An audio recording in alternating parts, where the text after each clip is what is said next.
Ramesh borrowed some money and agreed to pay off by paying 4565 at the end of the first year and 6534 at the end of the second year. If the rate of compound interest is 10% per annum, find the amount borrowed by Ramesh. Ramesh ने कुछ धनराशि उधार लिए भाई। पहले वर्ष के अंत में उसने 4565 रुपये चुकाया और दूसरे वर्ष के अंत में 6534 चुकाया। रेट आपका 10% है, तो उधार ली गई राशि आपको ज्ञात करनी है। तो वो सीआई के केस में क्या होता है, अगर 10% हमें 2 साल के लिए निकालने होते हैं ना, तो वैल्यू 10% की फ्रैक्शन वैल्यू होती है 1/10। 10 पे 1 का ब्याज यानी 10 की वैल्यू 11 होगी। फिर यहाँ से इसका स्क्वायर करते हैं यानी कि 100 की वैल्यू कितनी हो जाएगी 121। इंस्टॉलमेंट के केस में यही तो बोलते हैं ना, इंस्टॉलमेंट में के केस में हम यही करते हैं। पर चीज़ें क्या होती है कि जब सेम रहता है तो हम इसको सेम बनाते हैं। अब फिलहाल यहाँ पर सेम तो है नहीं, तो मैं पहले वाले सिनेरियो को यहाँ से उठाता हूँ, ये पहले वाले सिनेरियो को, यानी कि वैल्यू 10 ले 11 हो रही है, यानी कि 11 रुपये दे रहा है वो कितना 4565। 11 की वैल्यू तो कितनी हो जाएगी 11 चेक 44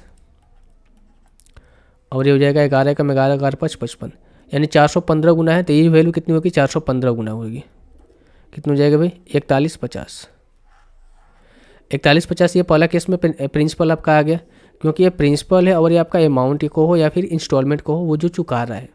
दूसरे वर्ष के अंत में कितना 100 रुपये वैल्यू है, कितनी हो जा रही है भाई 121 हो जा रही है, और 121 की वैल्यू कितनी है 6534 है। कितने बार में जाएगा ये 4 हमें आना चाहिए, 4 आना चाहिए। तो मैं ऐसे करते हैं ना, 121 में अगर मैं इसको डिवाइड करूँगा तो 5 बार में तो चला ही जाएगा। 5 10 6 605, 3 में से 13 में से 5 जाएगा, कितना बचेगा 8, और ये बचा कितना आपका 4। अब 4 बार में चला जाएगा, यानी कि 54 बार में चला जाएगा। तो जो आपका प्रिंसिपल होगा वो भी इसका 54 गुना होगा, कितना हो जाएगा आपका 5400। देखो यहाँ पर प्रिंसिपल 5400 आ गया और यहाँ पर कितना 4100, तो उसने टोटल कितना उधार लिया था, इसी को ऐड कर दो 5400 प्लस 4100, कितना हो जाएगा भाई आपका 4150 है। ये हो जाएगा कितना आपका 0559 9550 रुपये। तो उसने जो राशि उधार ली थी कितनी 9550 रुपये। यही इस क्वेश्चन का आंसर हो जाएगा। कुछ करना नहीं था इस क्वेश्चन में।